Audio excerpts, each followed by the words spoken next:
Bonjour, je suis Cyril Attias, fondateur d'ADMS.Paris. Après une carrière de plus de 20 ans dans le digital, je veux donner la parole à ceux qui tirent les ficelles du monde du marketing et de l'influence. Marketing et influence est donc le podcast où l'on prend le temps d'analyser les stratégies marketing, social media et le marketing d'influence. Vous êtes influenceur, directeur marketing ou communication, créateur de contenu ou tout simplement curieux d'en apprendre davantage sur le marketing d'influence? TikTok, Instagram, Twitch, Twitter et Facebook sont vos terrains de jeu? Alors arrêtez-vous ici et tenez-vous prêt à découvrir le nouvel invité du jour.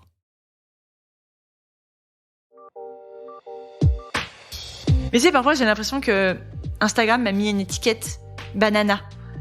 Parce que banana bread, banana muffin, banana bread au chocolat, bowl cake à la banane, genre tous, ils marchent.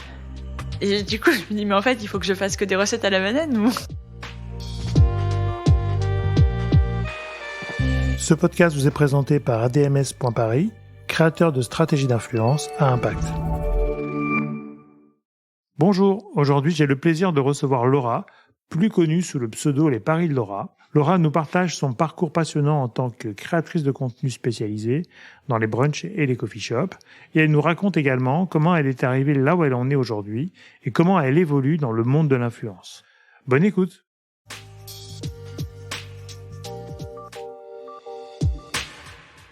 Bonjour Laura. Salut Cyril. Comment vas-tu? Très bien, écoute, c'est un peu la course, mais tout va bien. Bon, écoute, on a réussi à se caler ce petit moment ensemble, je te remercie.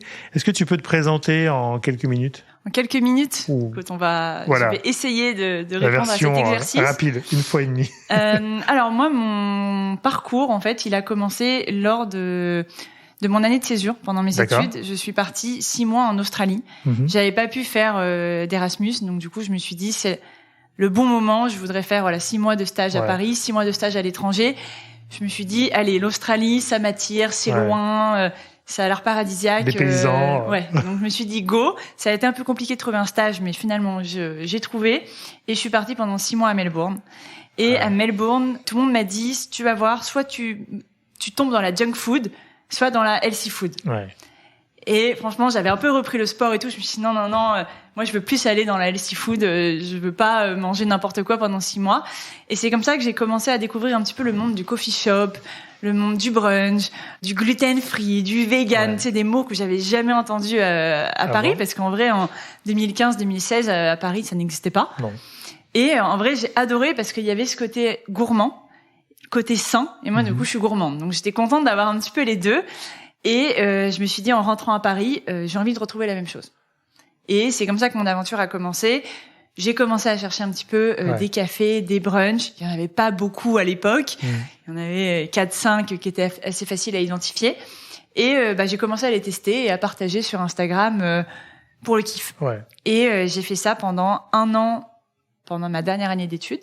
Vraiment comme ça, pour le plaisir. Ouais. Et à la fin de mes études, j'ai eu mes premières demandes de community management et de photographie culinaire. Donc c'est des restaurants qui sont venus vers moi, qui m'ont dit Laura, tu fais des jolies photos, est-ce que tu pourrais t'occuper de mon compte Instagram? Et c'est comme ça que j'ai fait ma demande de micro-entreprise à l'époque et que je me suis lancée.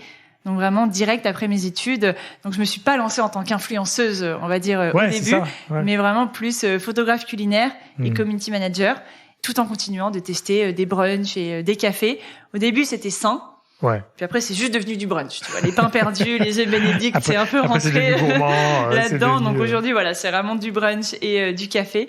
Mais c'est comme ça qu'en tout cas que. Et tu savais ce que tu voulais faire après l'école, enfin, après tes stages ou... Franchement, j'étais. Tu sais, je suis vraiment le genre de personne qui a fait marketing, qui a fait communication. Enfin, je suis même partie d'éco-gestion même, tu vois. Donc éco-gestion, gestion, marketing, communication.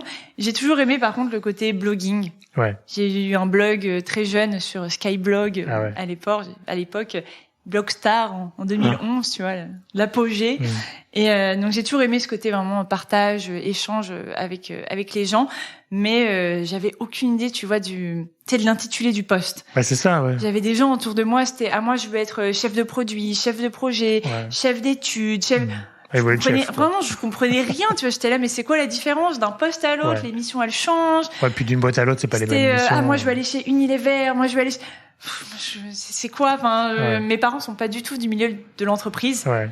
Et donc du coup, j'étais un peu perdue là-dedans. J'aimais bien le marketing, la com, la pub d'une manière générale, mais j'avais vraiment aucune idée de ce que je voulais faire.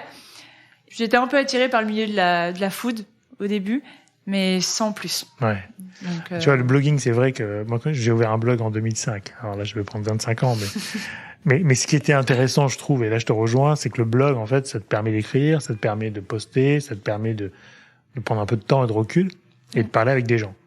Un peu plus. Alors à l'époque c'était les commentaires, mais maintenant il y en a un peu moins. En fait, moi maintenant c'est des likes. Ce que j'aimais bien, il y avait déjà un peu les likes à l'époque, mais en fait ce que j'aimais bien, c'est que pour moi, j'avais l'impression que sur Skyblog à l'époque, t'avais que des gens dépressifs. C'était vraiment en mode je viens de me faire larguer, ma meilleure amie me boude. C'est Doctissimo. C'était que ça, et c'est vrai que je me suis dit j'avais envie d'amener un petit peu de joie et de bonne humeur là-dedans, et du coup je faisais des chroniques un petit peu rigolotes. Ouais. Donc j'écrivais sur des sujets, du quotidien, par exemple quand t'es dans la salle d'attente chez le médecin et que t'as la personne, dès que tu tousses, il y a tout le monde qui te regarde comme si t'avais la peste, enfin ce genre de petits trucs, et en fait ça m'amusait et les gens étaient hyper réceptifs. C'était une époque où, quand après même j'ai créé la page Facebook, quand t'écrivais « Coucou, vous allez bien ?» t'avais genre 60 messages de gens qui t'expliquaient vraiment pourquoi ils allaient bien ou pourquoi ils allaient pas bien. C'était assez lunaire, mais du coup c'était une chouette époque pour se lancer. En tout cas. Écoute, en même temps, tu vois, il y a eu pas mal de parcours dans l'influence et personne n'a le même parcours, ce qui est quand même assez sympa, je trouve aussi, parce que c'est un cheminement. Donc après que t'aies trouvé ton truc, et ça marche plutôt bien. Et puis, donc du coup, t'as découvert aussi un don pour la photo. Un don, je sais pas, mais j'ai progressé. En tout cas, c'est un cheminement également. C'est un cheminement aussi, ouais. Bon, c'est sympa. Et alors, comment tu te présentes aujourd'hui si on te rencontre dans un dîner, une soirée, alors bonjour, je suis Laura, ou on te demande, qu'est-ce que tu racontes? Franchement, tout dépend le mood dans lequel je suis. C'est-à-dire que quand je veux pas faire de vagues, je dis j'ai une agence de com. D'accord. Parce que tu as aussi cette activité. Oui, j'ai une agence de communication, on accompagne des restaurants, on gère leurs réseaux sociaux. Voilà, point. Ça, c'est point à la ligne. Les gens, ils sont là, ok, je comprends, il n'y a pas de souci. Quand j'essaye d'aller un peu plus loin, je vais également placer que je suis restauratrice. Ouais. Donc là, restauratrice, tout de suite, ça, c'est sympa aussi, on a envie de poser des questions. Mais c'est vrai que généralement, le créateur de contenu, le influenceur, il arrive en dernier. Bah ouais. Ou alors quand dans les soirées influenceurs, mais là tu peux voilà, pas ce que tu fais. Du coup tout le monde est un peu créateur de contenu, donc tu dis toi aussi, du coup t'es créateur depuis combien de temps Mais c'est vrai que je sais pas pourquoi, tu vois, peut-être encore l'image que ça a aujourd'hui, mais il vient un peu en dernier quoi. Donc t'as 3 vies, 3 cartes de visite selon la soirée. Vous aurez Laura. Ou alors généralement ce que je fais, ce que je préfère même. Quand on me demande qu'est-ce que je fais, je me tourne vers la personne qui m'accompagne et je dis est-ce que tu peux dire? Ah oui. Et en fait, et là, il sait plus, parce qu'il sait plus ce qu'il veut dire. Mais justement, les personnes qui sont avec moi, ils me vendent tellement mieux. Ah oui, t'as raison. Je dis, non, mais alors Laura, tu te rends pas compte, c'est incroyable. Elle a lancé des restos, elle a un compte Instagram avec tant d'abonnés.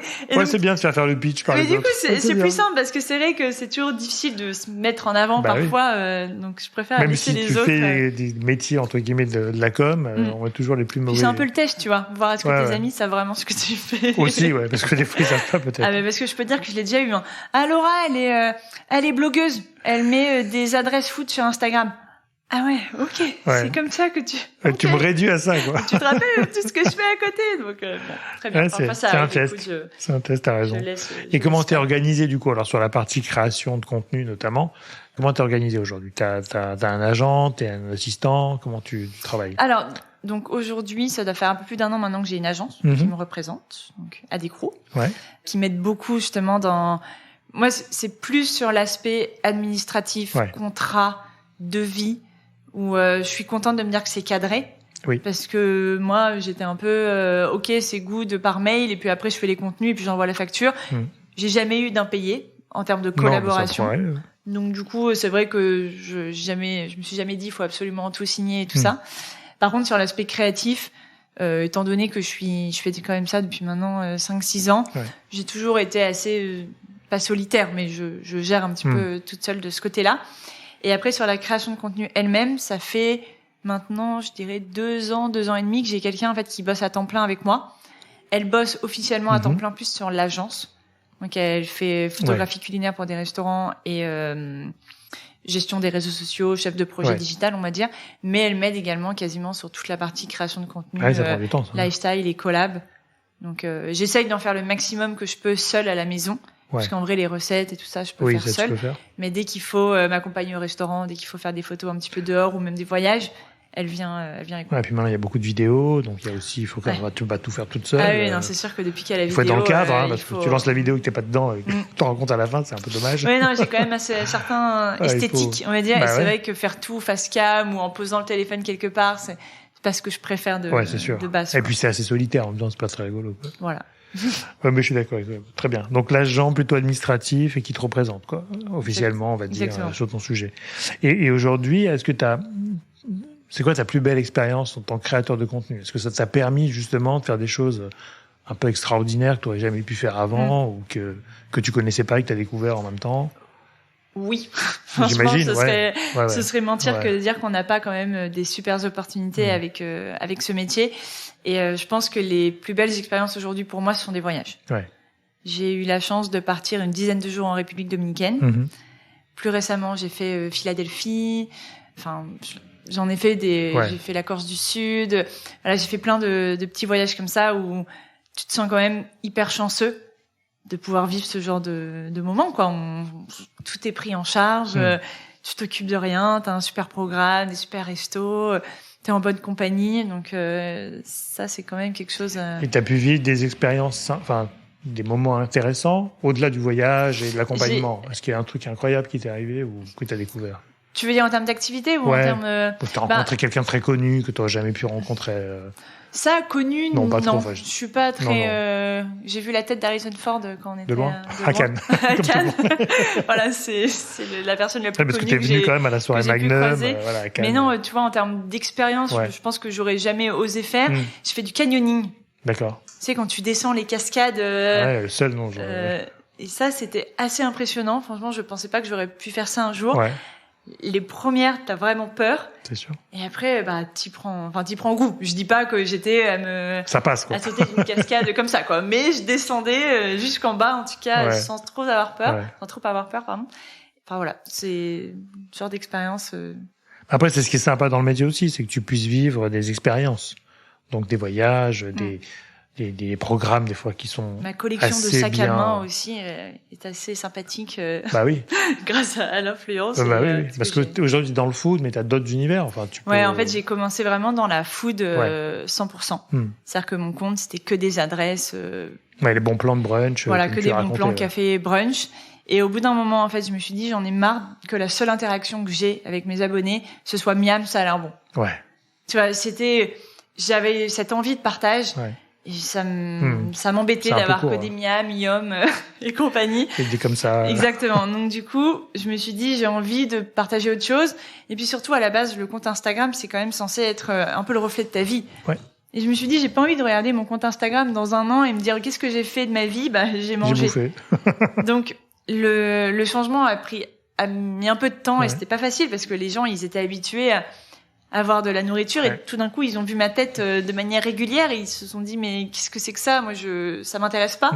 Donc en termes d'engagement, en termes de like, il y avait vraiment un delta très conséquent entre les deux, mais c'est vraiment quelque chose que j'ai commencé à ce moment-là et que je continue aujourd'hui, c'est vraiment de faire les choses pour moi. C'est-à-dire qu'effectivement tu peux penser 100% algorithme, 100% développement, mais c'est un marathon. Il faut tenir sur le long terme. Et si tu fais pas ce que t'aimes vraiment, tu pètes un câble, quoi. C'est ça l'idée. Enfin, aujourd'hui, les plateformes servent à ça. Tu te positionnes avec un sujet que t'aimes bien. Mais l'idée, c'est que les gens suivent des créateurs pour tout ce qu'ils sont normalement.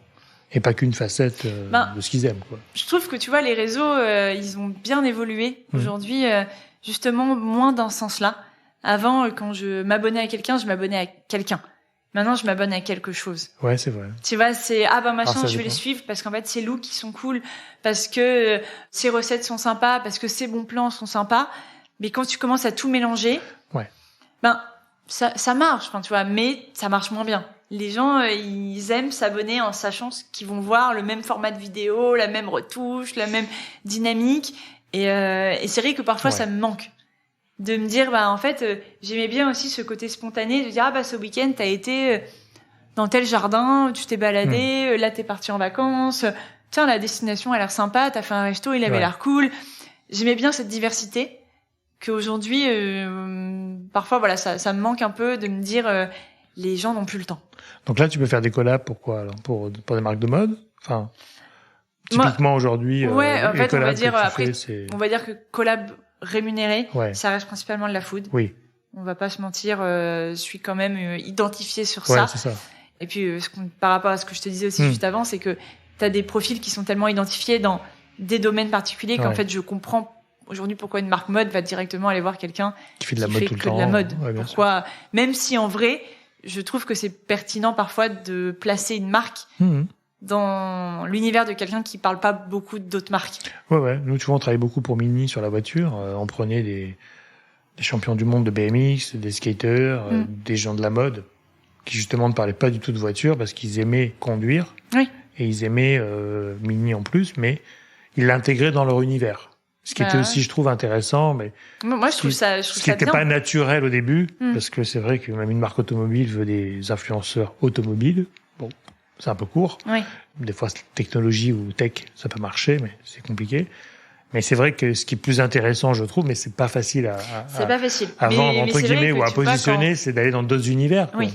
Mais quand t'as un blogueur food qui toutes les semaines te dit j'ai trouvé le meilleur resto italien, bah oui. À la fin tu sais plus lequel est le meilleur. Quand t'as une blogueuse mode qui te dit j'ai trouvé le meilleur look du monde, la meilleure routine beauté, mais que tu la changes toutes les semaines, ça manque parfois un petit peu d'authenticité. Alors que finalement, quand j'ai une blogueuse mode et que je vois qu'elle va régulièrement dans un resto parce qu'elle l'aime bien, je me dis ça a peut-être plus d'impact finalement parce que je sais qu'elle aime vraiment bien ce resto.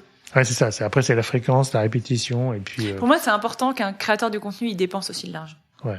Parce que c'est là où tu vois vraiment ce qu'il aime et ça fait un peu la différence parfois. C'est vrai que nous, côté agence, quand on propose des marques à des créateurs, déjà, on veut qu'ils aiment la marque.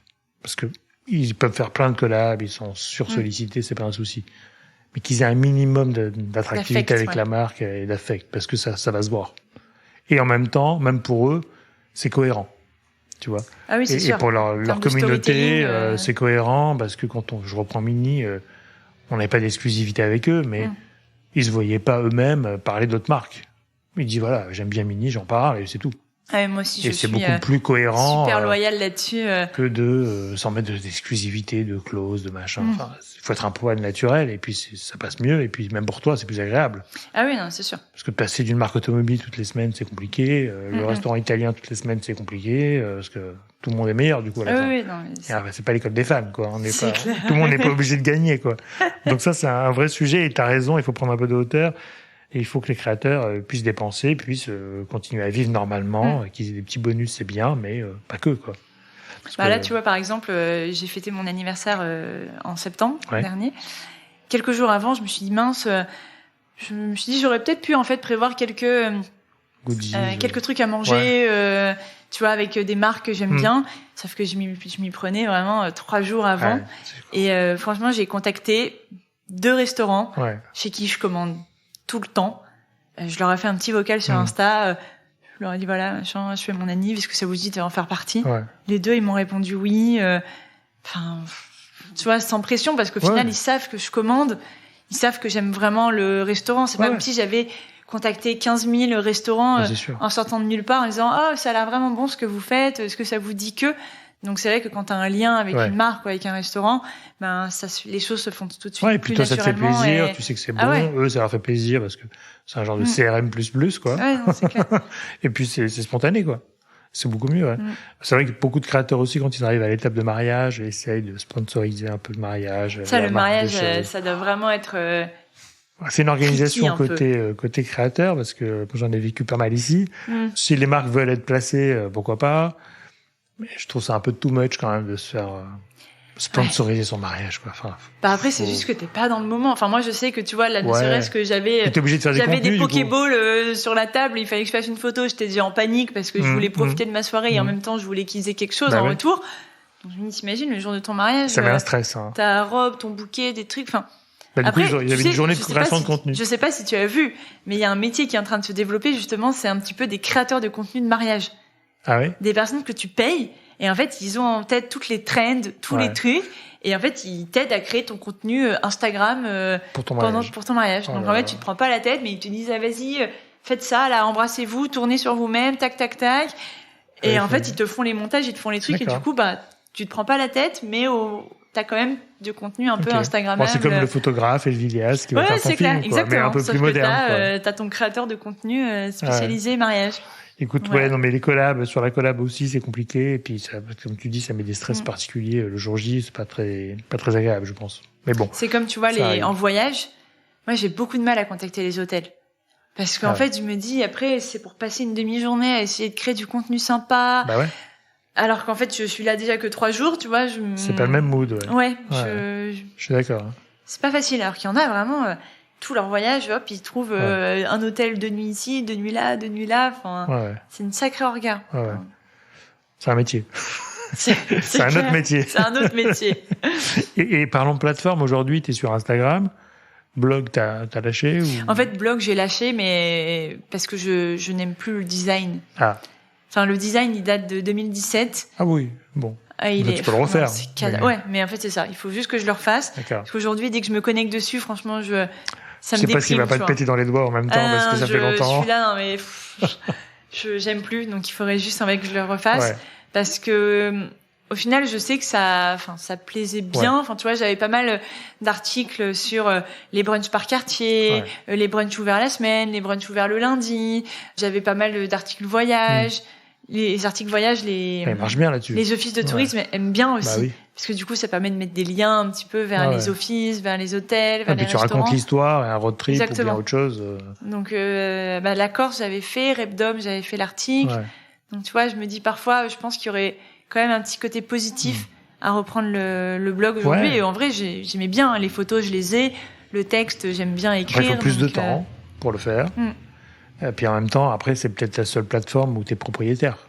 Aussi. T'es pas locataire d'une plateforme XY. J'ai eu le cas, là, il y a cet été. Du coup, j'ai 2 comptes Instagram. D'accord. J'ai Les Paris de Laura et j'ai Insta Brunch Paris. D'accord. Insta Brunch Paris qui est juste un média de brunch. Très bien. En fait, j'avais tellement de photos en stock et je me suis dit, il y a tellement de personnes qui s'en fichent de voir ma tête. Voilà. Je l'en mets du brunch. Autant créer cette page où je balance toutes les photos, qu'elles soient bien, pas bien, que ce soit un focus d'un plat ou d'un autre, je balance tout. Et en fait, ça a pris super bien parce que les gens étaient contents d'avoir cette espèce de galerie de brunch. Et je me suis connectée cet été dessus. Et je reçois un message d'erreur. Votre compte a été suspendu de manière temporaire parce qu'il ne respecte pas les conditions. Cliquez ici pour récupérer votre compte. Je clique ici et je reçois vraiment instantanément. Donc tu vois, un robot qui lit en fait ton compte. Votre compte ne respecte toujours pas les conditions. Enfin les conditions. Votre compte est suspendu de manière définitive. Ah ouais. Et voilà. Et mon compte invisible, on pouvait plus le trouver, je pouvais plus me connecter. Et là, tu vois, j'étais contente d'appeler à des groupes, d'appeler Maud. Ouais, bien sûr. Je dis Maud, j'ai besoin de toi là, j'ai un problème. Mon compte vient d'être suspendu, je n'ai rien fait. Tu vois, ce compte-là, j'utilise un peu moins aujourd'hui. Je m'en sers beaucoup en copost avec mon propre compte quand je partage des brunchs. Il y avait rien eu de particulier, tu vois. Et là, je me suis dit, tu te rends compte, 5 ans, 6 ans de travail disparu comme ça en 1 minute sans qu'on m'explique pourquoi, sans que j'ai la possibilité de me justifier ou. C'est franchement, c'était dur. Et je me suis dit, alors encore Instabrunch, c'est quelque chose. Mais si ça avait été mon compte principal, mais alors là, je pense que tu l'as récupéré du coup? Je l'ai récupéré le soir même. Et tu vois, et depuis, j'ai pas eu de problème, mais. Non, mais alors, des fois, il y a des robots qui passent et qui, aléatoirement. Ah ouais, non, et franchement, ça m'a fait... où, des fois, tu peux te faire hacker aussi. Ça m'a fait flipper. Je me suis dit, ah là là, si demain, en fait, on décide que mon compte, il est plus bon ou que Instagram crash pendant 2-3 mois, et ben, qu'est-ce que je fais, quoi. Puis il y en a qui se font hacker et là, ils récupèrent plus leur compte. Ou bien ils le récupèrent, mais ils ont tout effacé. Donc ça arrive aussi. Donc le blog t'es propriétaire, ce qui est plutôt pas mal. C'est plus contraignant, ça prend du temps. Mais je pense que c'est quand même un exercice qui est plutôt sympa et différent. T'as pas les mêmes rythmes. Je vais refaire mon Donc refais tout. site. La technique, le design. Mais il y a double sécurité aussi parce que ça arrive. Comme ça, t'es tranquille. Mais du coup, Twitch, YouTube, TikTok, j'imagine quand même.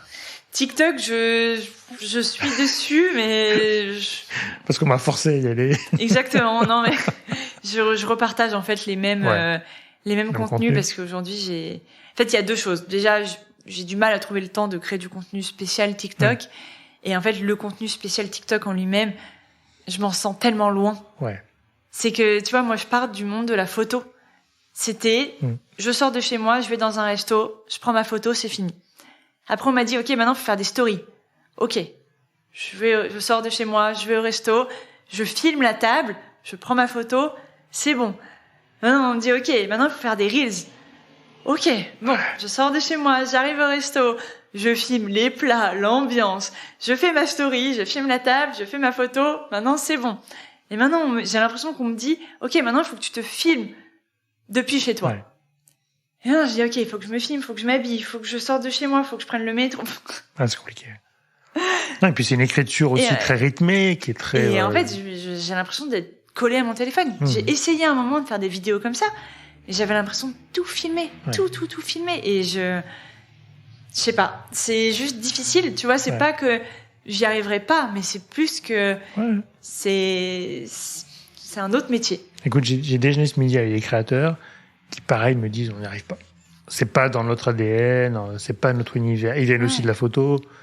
C'est compliqué, il faut du temps, il faut monter, il faut machin. J'ai dit, Puis ce côté, au final, pas obligé peut-être, hein, mais... Pas esthétique. Ouais. Ce côté, pendant 6 ans, on te dit, il faut faire les choses jolies, machin, épurées, trucs. Et là, on te dit l'inverse. Et maintenant, on te dit, non, pas de montage. Tu te filmes comme ça, face cam et tout, tu parles. Et les gens, ils aiment. Ouais. Ah bon? Donc, c'est pas... Ouais, bah, TikTok, c'est compliqué, mais après, bon, il y a une autre écriture, il y a une autre histoire à raconter. Beaucoup de créateurs se sont mis directement sur TikTok. Écoute, il y a une chose qui met Instagram et TikTok d'accord. Il y a 2 choses qui mettent Instagram et TikTok d'accord. C'est mon banana bread. Voilà. Ça marche bien dans les deux cas? Ça marche. Voilà. En fait, je l'avais mis d'abord sur Instagram. Ouais. Et c'est la première fois que je tapais le 1 million de vues. Donc vraiment, pour moi, j'étais là, incroyable. Et quelques semaines plus tard, je me suis dit, vas-y, je vais le mettre sur TikTok, on va voir. Pareil. Ah ouais. J'ai pas compris. Et là, j'ai refait au printemps dernier la même recette, hein, mais juste une nouvelle vidéo. Ouais. Je l'ai mise sur Insta, je me suis dit, ça va pas marcher pareil. Pareil. Là, je suis à 5-6 millions de vues. C'est fou. Et je me suis dit, vas-y, on va retenter TikTok. 3 millions de vues. Ah ouais. Et je comprends pas. Il y a un truc avec le banana bread. Mais tu sais, parfois, j'ai l'impression que Instagram m'a mis une étiquette banana. Parce que banana bread, banana muffin, banana bread au chocolat. Ça marche. Ball cake à la banane, genre, tous, ils marchent. Ah ouais. Et du coup, je me dis, mais en fait, il faut que je fasse que des recettes à la banane. Bah ouais, écoute, il y a un nouveau créneau. Willy les brunch, je pense. Ah ouais, non, mais parfois, il y a quelque chose comme ça, tu sais pas pourquoi, mais ça après, ce qui change avec ces plateformes-là, c'est que les algorithmes ont vraiment pris le pas. Avant, c'était un algorithme standard. Maintenant, c'est de plus en plus compliqué pour comprendre l'algorithme. Et ils ont changé leur algorithme pour avoir la meilleure expérience utilisateur. Oui. Il suffit qu'il y en ait 4-5 qui parlent de banana tout le temps, c'est devenu une trend chez eux et ils vont pousser ces contenus-là. Donc, il y a des trucs aujourd'hui où finalement, tu comprends plus trop pourquoi ça marche et pourquoi lui et pourquoi pas l'autre. On essaie tous de comprendre, mais on a des indices, mais on n'en est pas sûr. Après, tout dépend aussi, voilà, les premiers plans, les premières secondes de la vidéo. Et puis, le banana bread, pour le coup, c'est l'une des seules recettes où je peux te dire, genre, c'est la meilleure. Ouais. Parce que moi, j'aime pas du tout les vidéos où je te dis à chaque fois, j'ai trouvé le meilleur truc, le plus incroyable de la Terre. Non, c'est un bon café, un bon coffee shop dans tel quartier. Si t'es dans le coin, teste, c'est trop bien. Mais non, ne traverse pas Paris pendant 1 heure pour aller tester ce café. Ils sont tous bien. Ouais. Mais voilà, je suis pas très à survendre les choses. Mais pour le coup, le banana bread, à chaque fois, la vidéo, elle commence, c'est genre, ça, c'est la meilleure recette de banana bread. Tu peux pas passer à côté. Donc, je pense que les gens, ils sont tellement habitués à avoir aussi les vidéos qui commencent avec ça, c'est la meilleure recette, ça, c'est le meilleur endroit, que finalement, c'est aussi ça qui... Oui, il y a des mécaniques maintenant, il y a des méthodes d'annonce qui font que ça fonctionne. Et qu'est-ce que tu aimes, toi, dans les collaborations? Qu'est-ce qui t'intéresse, finalement, quand tu fais des collabs avec des marques déjà... Comment tu priorises un peu tes collabs ou le choix d'une collab? Déjà, l'affinité que j'ai avec la marque. Généralement, je suis particulièrement contente de travailler avec une marque quand c'est une marque que je consomme. Et du coup, je suis contente de me dire... soit tu vois, c'est une marque que je consomme et que je taguais pendant longtemps et je me dis finalement hop, ils reviennent vers moi pour une collab, et dans ce cas je me dis c'est cool, le travail à payer en quelque sorte. Soit c'est des marques que je consommais vraiment en perso et qui viennent me voir, et du coup je suis contente parce que je me dis tiens, sans le savoir en fait je suis déjà cliente depuis tellement longtemps, donc ça c'est sympa. Et après c'est le storytelling qu'il y a derrière. C'est vrai que pour moi il y a les collabs, on va dire classiques, voilà, Laura, on t'envoie un produit, tu nous fais une recette, c'est basique, c'est simple et c'est bon.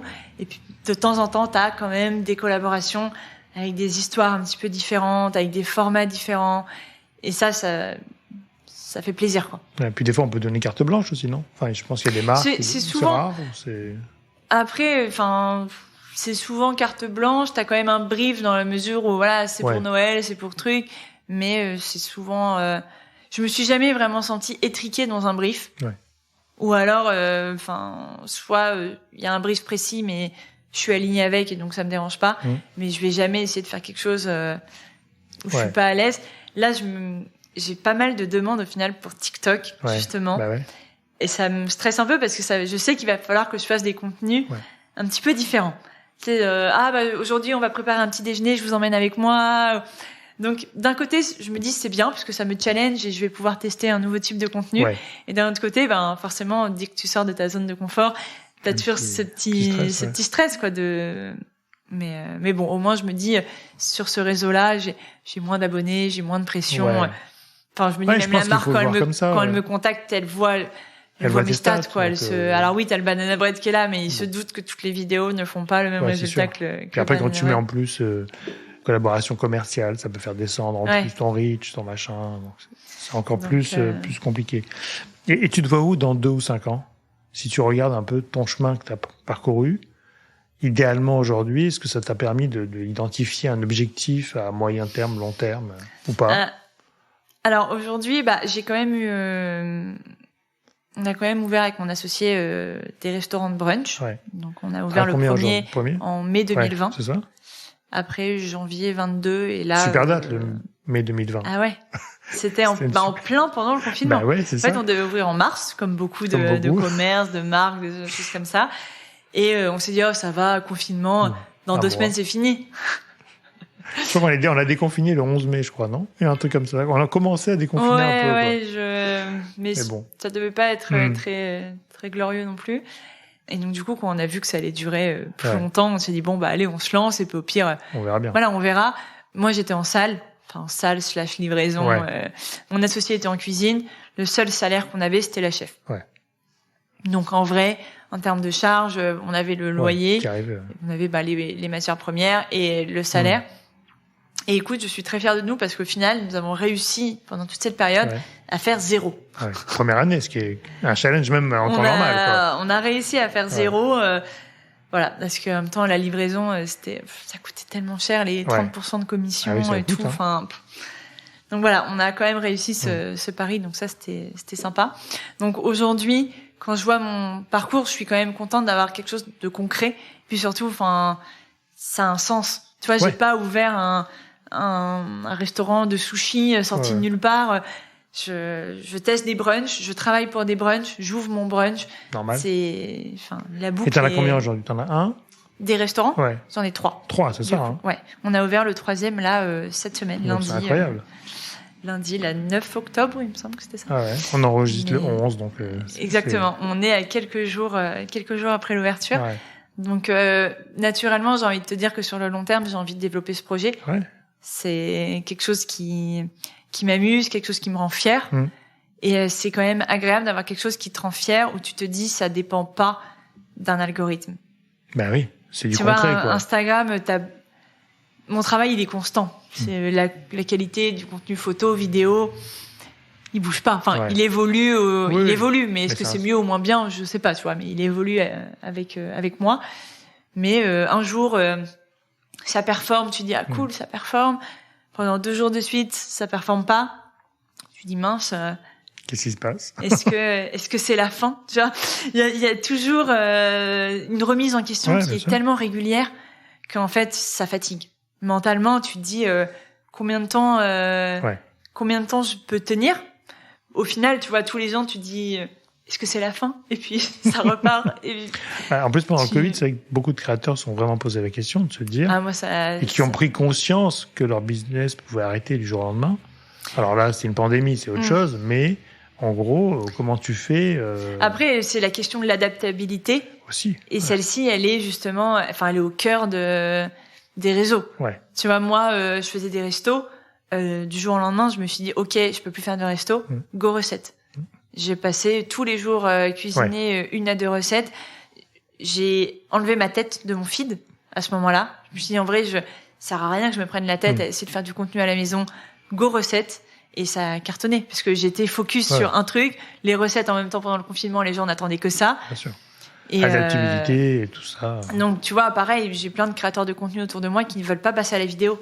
Ouais, ah oui, mais moi, j'ai commencé dans la photo. Moi, j'aime la photo. Je shoot au réflexe. Non, j'aime pas les réels. Ok. Ah bah, bizarrement, j'ai moins de collabs qu'avant. Bah oui. Ouais. Donc, tu vois, au final, le travail de créateur de beaucoup. contenu, c'est de s'adapter. Donc, c'est pas facile parce que forcément, ça te sort de ta zone de confort et puis t'es en concurrence avec des personnes qui naissent avec ça. Tu vois, moi, je vois les créateurs qui arrivent aujourd'hui avec la vidéo, ils sont à l'aise. Moi, je dois bosser 2 fois plus, 3 fois plus pour rester à flot un petit peu.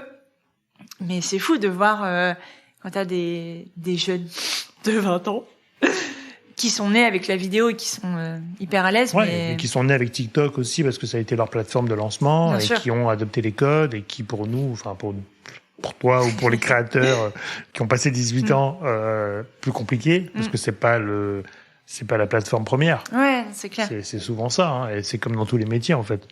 Tu commences dans un métier, te réinventer, tu peux. Mais à un moment donné, tu te dis, ouais, mais ça, c'est pas pour moi, c'est pas ma culture.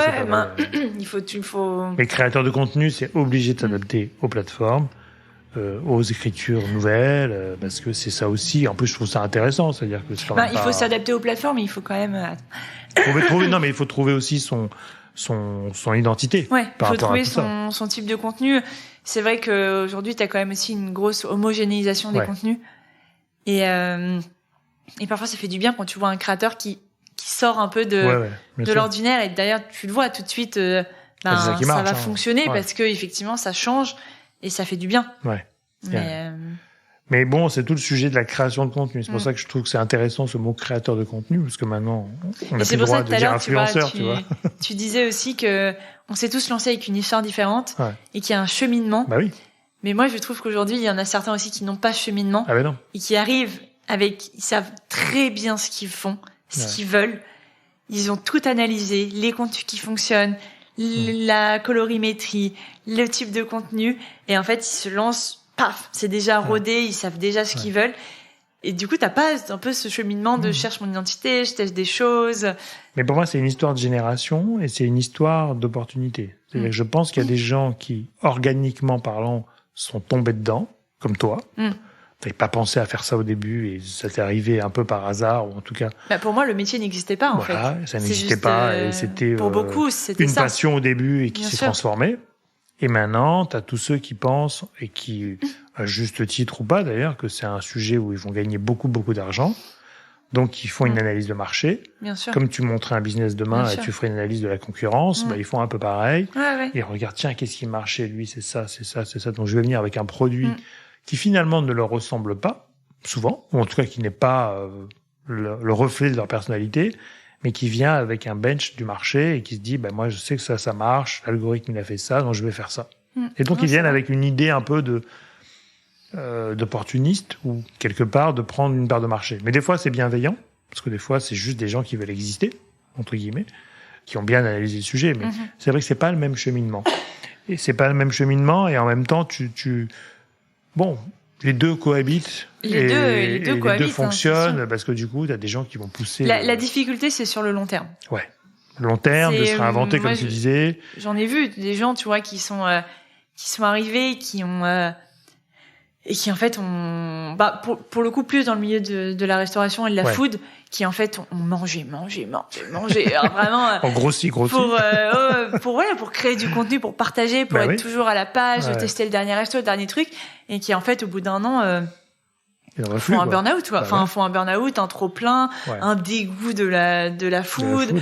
Tu peux pas, en fait, à outrance, comme ça, c'est dur. Donc après, dans la mode, je sais pas à quel point c'est pareil. Enfin, tu vois, ce serait plus acheter, et au bout d'un moment, tu te dis mince. Moi, je trouve que c'est un peu pareil, parce que quand t'es mono-sujet, au bout d'un moment, t'en peux plus, quoi. Ouais. Tu vois, par exemple, dans les voitures, ceux qui testent toutes les voitures, à un moment donné, c'est quoi mon métier? Je teste des voitures. Ouais, non, c'est sûr. Enfin, puis même eux, ils ont plus la même énergie qu'au début, et puis ils sont un peu lassés de ce qu'ils font. Il y a pas de nouveauté, il y a pas de machin, donc ça devient répétitif et routinier. Ce qui, en plus, du coup, t'enlève ta motivation, peut t'amener des mauvaises performances aussi, donc du coup. Moi, aujourd'hui, tu vois, cette nouveauté, je la trouve un peu dans le voyage. Ouais. Mais plus du coup dans le city trip où je vais aller chercher le petit coffee shop, le petit brunch.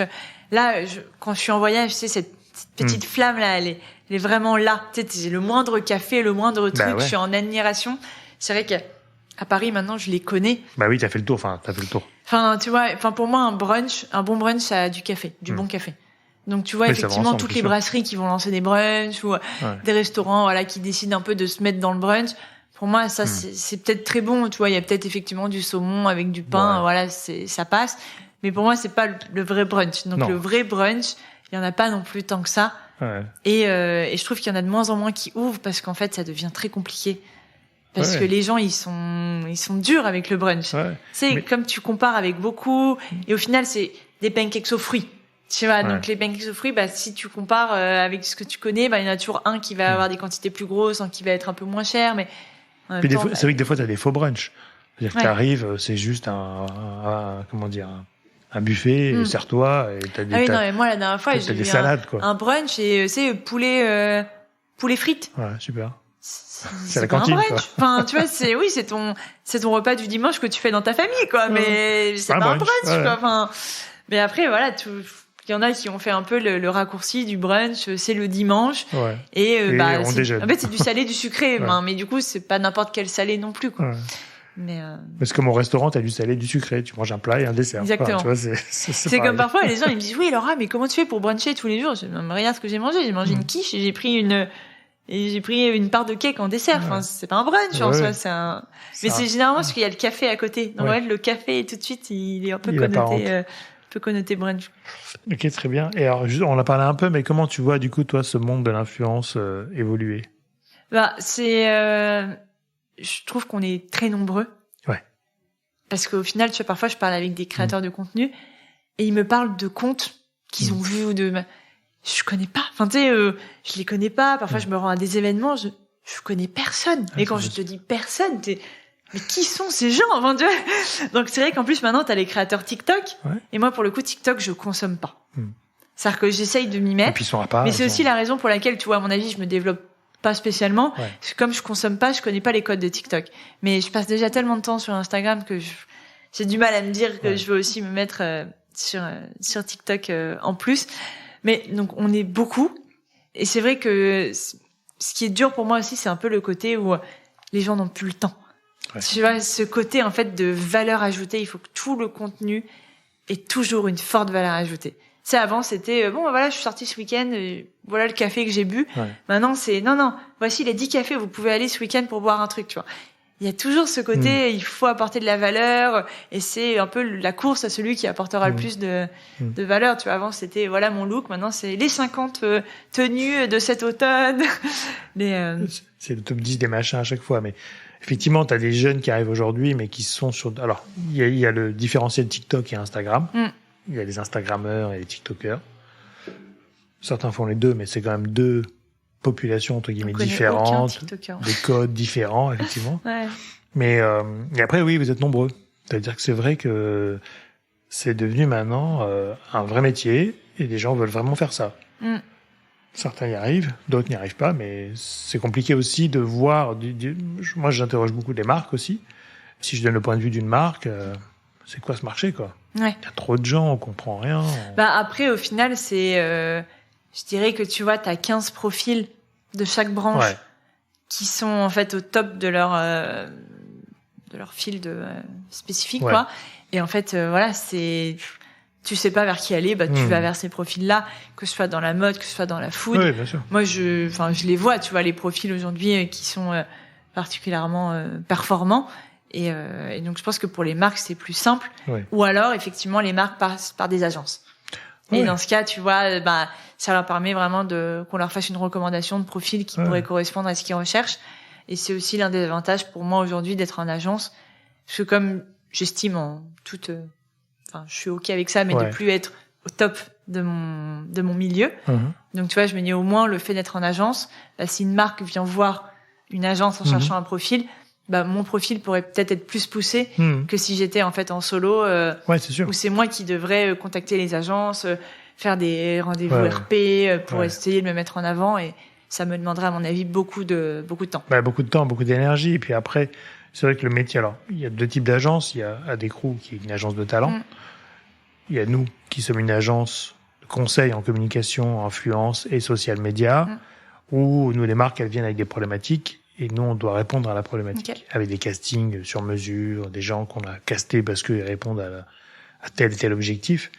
Et des agences de talent, effectivement, qui représentent tout un nombre de talents qui vont pousser, qui vont proposer à pas mal de marques. Donc, je pense que c'est vrai que c'est important aujourd'hui d'être en agence, quelque part, pour les talents. Et en même temps... Il y en a certains qui en ont peut-être pas besoin. Parce qu'en vrai, ils sont tellement identifiables que... Oui. Mais c'est pas l'idée d'en avoir besoin. C'est-à-dire que je pense, comme tu l'as dit tout à l'heure, le côté administratif est important. Ça, oui. C'est sûr que... même la disponibilité mentale, tu vois. Enfin, il y a des créateurs qui sont très, très successful. On va mettre 2 mois à leur parler, quoi. Et leur planning, ils savent pas le gérer. Les contenus, ils savent pas les faire parce qu'ils ont pas le temps de tout faire. Donc, c'est bien d'être un poil géré, d'avoir quelqu'un qui a un regard aussi sur ce que tu fais, qui peut te dire, c'est là aussi la différence entre les comptes qui ont grossi progressivement. Voilà. C'est que, tu vois, quand tu prends le temps, en fait, de développer ton compte, au début, t'as une petite collab, puis après, t'en as 2, puis après, tu te rends compte que le prix que t'avais fait pour l'un, c'était pas du tout bon, parce qu'en fait, l'autre, il te propose 2 fois plus.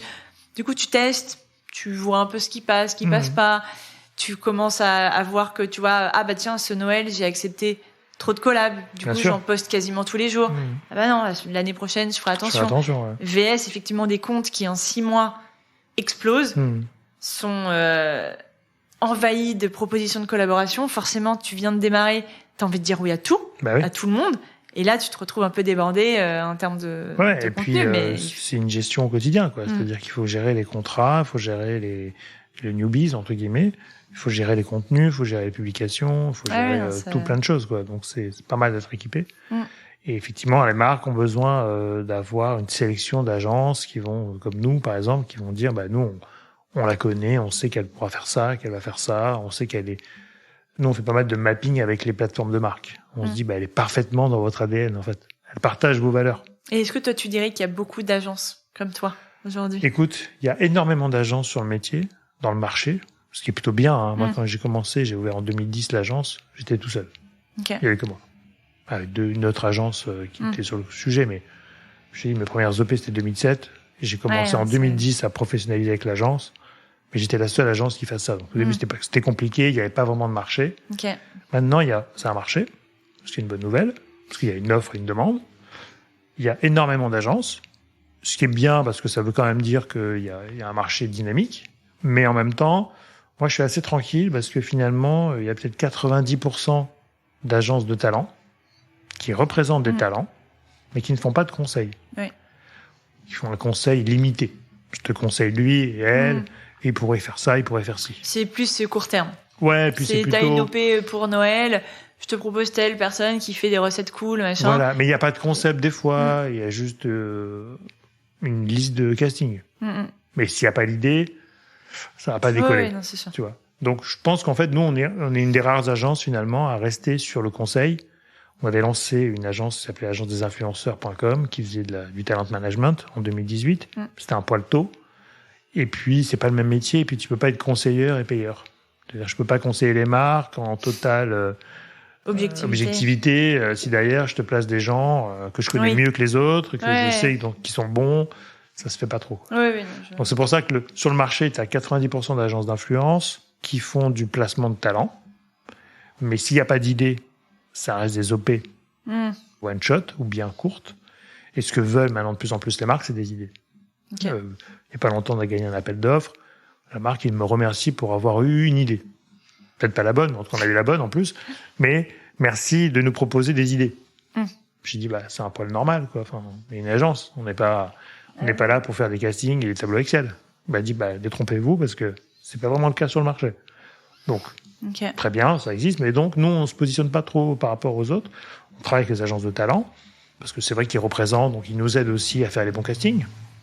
Mais sur ce marché, de toute façon, et on va y venir, les nouvelles lois font que c'est un marché qui va s'écrémer côté agence de talent. Parce qu'il y en a qui sont pas du tout dans les clous. Il y en a qui ont beaucoup gagné d'argent sans faire bien les choses. Il y en a qui payent pas les talents aussi. Ça existe. J'ai des créateurs qui sont venus il y a pas longtemps qui m'ont dit, tu sais, moi je suis toujours pas payé. Je dis, mais ça fait 6 mois que moi j'ai payé ton agence pour le coup. Donc il y a un problème. Elle me dit, je sais pas ce qu'ils font. Donc c'est des sujets latents parce que c'est un marché qui attire les gens parce qu'ils pensent qu'il y a de l'argent à faire et il y a des agences. Il y a plein effectivement de profils qui sont jeunes. Et qui savent pas. Qui savent pas quoi. Et qui savent pas. Et moi je les mets tous en garde. Je leur dis, faites attention à ce que vous faites, à qui vous travaillez. Soyez en confiance, lisez les contrats, lisez les briefs. Enfin, soyez pro. Parce que c'est un marché qui attire beaucoup de gens. Pas mal de gens qui viennent avec des mauvaises intentions quand même. Des agences de talent qui essayent de se structurer, mais c'est pas évident quand tu gères 92 talents. Tu peux pas mettre 92 talent managers. Et je trouve que les agences qui ont peu de talent, finalement, c'est celles qui s'en sortent le mieux parce que elles peuvent accompagner, elles peuvent faire du conseil. Côté talent, je parle. Et c'est plus sain, c'est plus humain. Parce que d'avoir 200 talents, c'est pas la peine. Oui, c'est sûr. Et il y en a qui les revendiquent, mais qui n'ont pas autant de gens pour s'occuper d'eux. Donc c'est un marché qui va se structurer, je pense. Encore plus. C'est plutôt bien. Mais voilà. Et comment, alors du coup, qu'est-ce que tu penses, toi, de la nouvelle réglementation? Parce que du coup, maintenant, on a une nouvelle loi, un rappel de la loi, grâce à nos influx voleurs, grâce à Booba, qui fait que maintenant, on a beaucoup de contraintes. Mais est-ce que toi, ça te touche au quotidien ou comment tu... Oui, enfin, de toute façon, comme pour beaucoup de créateurs aujourd'hui, il y a deux côtés. Il y a le côté de devoir dire qu'un produit a été offert. Oui, c'est contraignant de le faire à chaque fois et tout, mais why not? En vrai, les gens ont le droit de savoir bien sûr. que t'as été invité à tel endroit, pas de problème. De toute évidence, c'est pareil quand c'est rémunéré. En vrai, ça a toujours été le cas quand c'était rémunéré. Il fallait le faire. Moi, je l'ai toujours fait. Maintenant, on me dit même qu'il faut le mettre sur les contenus, sur les vidéos.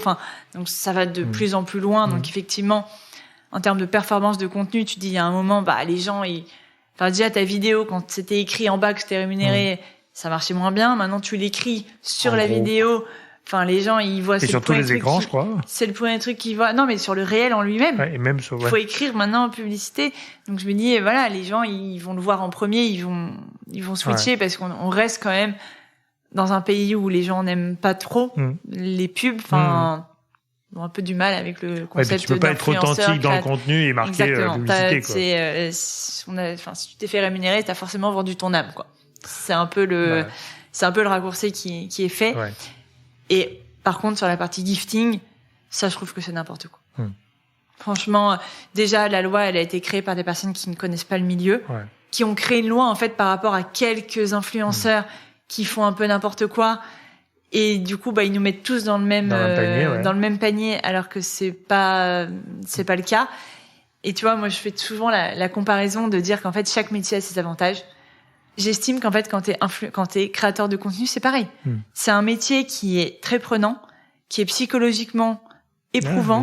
Tu travailles tous les jours, 7 sur 7. T'as pas vraiment de vacances, t'as pas vraiment de week-end. T'as les 80, pour moi en tout cas, la majorité de mon contenu qui est organique, que je paye de ma poche. Une marque décide de m'offrir un cadeau parce que on va faire gagnant-gagnant. Et maintenant, tu me dis que je dois payer des impôts sur ça?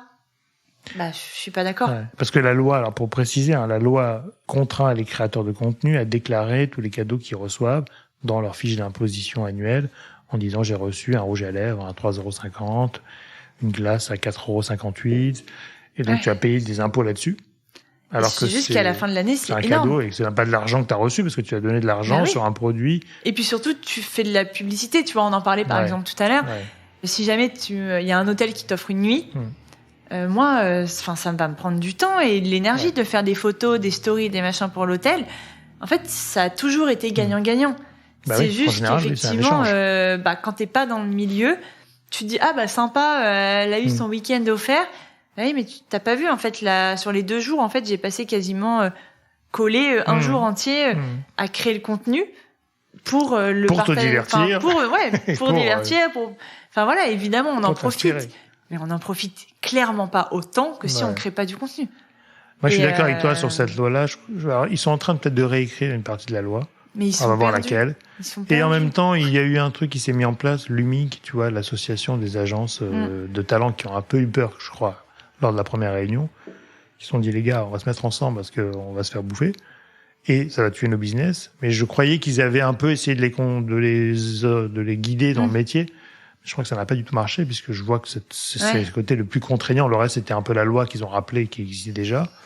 Mais là, le gifting, c'est un peu too much. Puis tu vois, autant quand quand t'as un certain nombre d'abonnés, tu peux essayer de négocier un peu de revenus, pour faire une collaboration. Et quand t'as un micro, tu vois, là j'ai une amie qui était invitée pour un voyage presse. Je lui dis, t'as demandé la valeur unitaire du voyage presse? C'était plus de 1 000 €. Enfin, en fait, elle va devoir déclarer 1 000 €, alors qu'en fait, déjà, elle gagne à peine sa vie avec ça. Et elle va payer un impôt là-dessus. Et en plus, elle va devoir payer un impôt là-dessus. Donc, potentiellement, en fait, tu devais pas payer d'impôt parce que tu gagnais pas suffisamment. Et en fait, tu peux dépasser une tranche ou une autre, tu vois, juste parce que t'as accepté un week-end presse sur lequel tu vas passer, en fait, ton week-end à créer du contenu. Parce que, en fait, concrètement, ce genre de voyage, t'es invité, t'arrives sur place, tu prends en photo ta chambre, tu rejoins l'équipe au restaurant, tu prends en photo le restaurant, t'as une activité équitation, tu vas filmer ton cheval. Enfin, en fait, tu passes ta journée à créer du contenu. C'est un métier, que tu sois rémunéré ou non.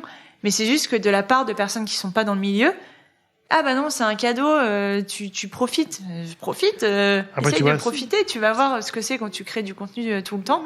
C'est pas pareil. C'est là où je dis que des fois c'est mal fait, parce que quand tu vois les journalistes qui vont aller visiter le dernier hôtel à l'île Maurice et qui vont t'en faire une demi-page dans un magazine, à aucun moment ils vont te déclarer déjà dans leurs impôts la valeur du voyage. Bien sûr. À aucun moment ils vont mentionner qu'ils ont été invités par la marque. Ils vont juste dire on a découvert l'hôtel. Mais comme ils te feraient un conseil objectif. En plus, tu lis un magazine presse, tu te dis c'est objectif, si le marque, c'est que c'est bien. Donc il y a énormément d'avantages de ce côté-là qui passent à la trappe, qui n'est pas du tout déclaré, qui n'est pas du tout revendiqué, et où quand il y a les pages shopping dans les magazines, ils ont reçu la nouvelle collection de maillots de bain de telle marque, ils en ont parlé, et ils reçoivent, ils gardent, ils renvoient, mais c'est pareil. C'est-à-dire 99% du contenu de la presse est fait par des giftings. Je parle de la presse mode ou machin, pas économique, mais est fait par des expériences de voyage. Et les voyages de presse, ça veut bien dire ce que c'est. Ce sont des voyages de presse, pour la presse. Et eux, après, moi, j'ai cru voir passer que t'avais pas besoin de déclarer si jamais c'était un voyage et que t'étais accompagné par l'équipe, en fait, de l'agence ou la marque. Et du coup, les voyages presse ne comptaient pas vraiment dedans. Oui, parce que c'est le journaliste. Enfin, c'est le modèle journaliste. C'est-à-dire que s'ils le font pour vous, ils vont le faire pour eux. T'es pas seul, puisque t'es avec l'équipe, avec la marque. Mais même, moi, tu vois, à l'époque, on a beaucoup travaillé avec la RPP. On a travaillé avec la RPP sur les conditions en 2016-17, je crois. En fait, une des définitions de la RPP, c'était dès qu'il y a contact entre une marque et un créateur de contenu, il y a collaboration. Que ce soit oral, écrit, rémunéré ou non rémunéré. Donc, invitation. Donc, normalement, il y a collaboration, dans tous les cas. Mais, après, maintenant, vous êtes censé obliger, Parce qu'il y a vraiment voyage presse et invitation, tu vois. Est-ce que... Mais un voyage presse est une invitation, entre guillemets, parce qu'ils vont vous faire voir la meilleure chambre de l'hôtel. C'est un voyage de presse. Donc, c'est vrai qu'il y a deux échos entre la presse et les créateurs, et je pense que c'est là où ils devraient équilibrer un peu. Soit on enlève le gifting déclaré, soit on en met pour tout le monde. Moi, j'espère vraiment que ce passage de la loi, il va changer, parce qu'en vrai, c'est pas viable, quoi. On va pas noter le moindre. Le moindre truc qu'on va avoir. Déjà, en fait, le fait de le noter, je trouve ça très bien. Parce qu'au moins, t'es honnête vis-à-vis de tes abonnés. Et moi, tu vois, il y a plein de comptes sur lesquels il y a des trucs, je pensais qu'ils payaient. Et en fait, de me rendre compte que l'intégralité de la story, c'est invitation rémunérée. C'est clair. Ah ouais, en fait, tu payes pas grand-chose. Ouais. Mais là, c'était justement pour éviter les tromperies vis-à-vis des consommateurs, c'est-à-dire d'éclairer les gens pour inviter inviter par la marque. C'est très bien. Ça, c'est bien. Mais de dire après vos impôts, parce qu'en plus, tu donnes de l'argent sur un produit qui n'a pas... Ça, c'est vraiment essayer de grappiller des sous. Et puis pour quelques centaines d'euros, on va pas se mentir, on n'est pas... Bah après, il y en a, c'est vraiment toutes les semaines... Tu vois, moi, par exemple, tu te fais inviter dans un spa duo, tout de suite, ça va vite, tu montes à 400, 500 balles pour deux, quoi. Tu as un resto un peu sympa, tu montes à plus d'une centaine d'euros, enfin. Maintenant, tu vas être invité, puis tu vas payer ton spa. Ah ouais, non, mais c'est... en fait, c'est juste que maintenant, on dit non. Oui, c'est ça. À part quand t'as vraiment un truc un peu... Mais tu vois, par exemple, là, j'étais avec Eurostar à Londres. Ouais. Enfin, faut quoi que je... Déclare ton billet d'avion, ton billet de train. C'est pas facile, quoi. Ouais. Puis alors après, tu deviens comptable, parce que pendant tout ton voyage, il faut que tu notes tout ce que tu as consommé, entre guillemets, parce que... Ah non, après, ils ont rien offert. Hein. Non, mais oui, ils ont offert juste l'avion et le train. Le train, ouais. Passons à une partie de l'interview où j'ai association d'idées. Je donne un mot, tu m'en donnes un autre. Donc, créateur. De contenu. Influence. Responsable. Food. Photographie. Dubaï. Calamité. Ouais, très bien. Tu aurais pu dire voleur, ça marche aussi. Et alors, alors, 3 restaurants, bon, ça, bravo déjà, ça veut dire que tu as créé un modèle à côté de tout ça et qui fonctionne, donc ça c'est super. Et est-ce que tu as un autre projet en cours ou un projet que tu aimerais concrétiser bientôt ou qui va arriver, hein? J'ai une question que je reçois pas mal toutes les semaines sur Insta. Ce serait la question du livre de recettes. D'accord. Bah oui. Parce que c'est vrai qu'au final, ne serait-ce qu'avec les restos, avec les adresses que je teste, avec les recettes que je partage, je sens qu'il y aurait un intérêt. Mais j'avais du mal à me sentir légitime de faire ce projet parce que je suis pas 100% là-dedans. Ouais. Et donc du coup, je suis un peu timide. Et puis c'est vrai que j'en ai vu pas mal passer. Donc en vrai, tu te fais aider par les maisons d'édition, hein, ils sont là aussi. Donc voilà, donc en vrai, je pense que c'est un projet qui me ferait malgré tout très plaisir à faire. Donc voilà, on verra. En tout cas, t'es très légitime et tu peux y aller les yeux fermés. Il faut du temps. Par contre, il faut du temps. Mais... Ça a l'air. Voilà, on verra si je vais au bout de ce projet, mais en tout cas, ça me plairait bien. Bah ouais, écoute. Pour l'exposer dans le resto. Moi, je suis le premier client. Et est-ce que tu aurais une série que tu emmènerais sur une île déserte? Une série? Ouais. Ou un livre. Tu vas faire les deux. Non, je lis pas beaucoup. Une série, c'est plus... une série que tu peux voir et revoir. Ah, il faut une série longue, alors. Ouais. Alors, je pense que j'hésite entre deux. Mm-hmm. J'hésite entre Big Bang Theory. Ouais. Parce que c'est quand même très long et c'est très drôle et on se marre bien. Et en même temps, Desperate Housewives. Ouais, c'est aussi long. Parce que c'est aussi très long. Très long. Hein. Et il se passe plein de trucs. Je pense, une de ces... Une de ces deux séries. Quoi. Bon, après, tu prendras les deux. Hein. Et alors, dernière question, est-ce que tu aurais une personne à me recommander pour venir derrière le micro? Écoute, alors je sais pas si cette personne est déjà venue ou pas, mais je dirais spontanément Pauline Charby. Ah non, je n'ai pas eu Pauline Charby. Écoute, Pauline, je sais pas si elle entendra. Elle vient déjeuner avec moi chez Immersion demain midi. Pauline. Tu lui en parles alors. Je lui en parlerai. Mais donc Pauline est à la base sur TikTok. Ouais. Et je trouve son contenu très rafraîchissant, très coloré. Et en fait, je l'ai rencontrée pour la première fois il y a, je sais pas, non, c'était l'hiver dernier, chez Truffaut. Et elle avait à l'époque 10 000 abonnés sur Instagram, un peu plus sur TikTok déjà. Et en fait, elle devait partir pour le travail à New York. Et à cause du confinement et puis après des histoires de visa, elle est pas partie. Et elle s'est dit, je vais me lancer à fond sur les réseaux. Et depuis, elle ne fait que exploser, que se développer et qu'elle cartonne. Et j'aime beaucoup. En plus, je crois qu'elle est dans un de nos castings actuels. On réfléchit pour une marque. Et on l'avait identifiée, mais pas encore rencontrée. Ça ne m'étonne pas, en tout cas. Ce sont des profils qui popent un peu comme ça, et qui sont assez... qui changent. On n'est pas dans l'esthétique vibes, neutral tones. Et c'est ce qu'on cherche aussi, nous, donc, tu vois, en tant qu'agence. Quelque chose d'un peu plus coloré et divertissant. Et bon. Voilà. Écoute, rendez-vous pris. Donc, vous êtes tous témoins. Demain, on demande à Pauline. Après, elle peut refuser. Mais en tout cas, on espère la recevoir. Écoute, j'espère qu'elle dira oui. Mais oui. Croise des doigts. Merci beaucoup. Je placerai un petit mot pour toi demain midi. Écoute, c'est très gentil. Merci Laura pour ton temps. Merci à toi pour avoir découvert invité. un peu ton parcours et tes projets qui sont quand même assez variés, mais hyper intéressants. Bravo. J'espère avoir donné quelques informations quand même intéressantes. Tu reviendras pour le livre, donc on attend le livre maintenant. Avec plaisir. Rendez-vous pris, mais celui-là sera dans un peu plus longtemps. Voilà. Bon, il faut du temps. Merci beaucoup Laura. Merci à toi. Salut. Merci à toutes et à tous d'avoir écouté cet épisode. J'espère que l'émission vous a plu, inspiré ou diverti. Si c'est le cas, n'hésitez pas à le partager avec vos proches, votre réseau, laisser un commentaire et mettre une note sur les plateformes d'écoute. Vous pouvez me contacter sur LinkedIn en tapant Cyril Attias ou m'envoyer un message sur podcast@marketinginfluence.fr. À bientôt.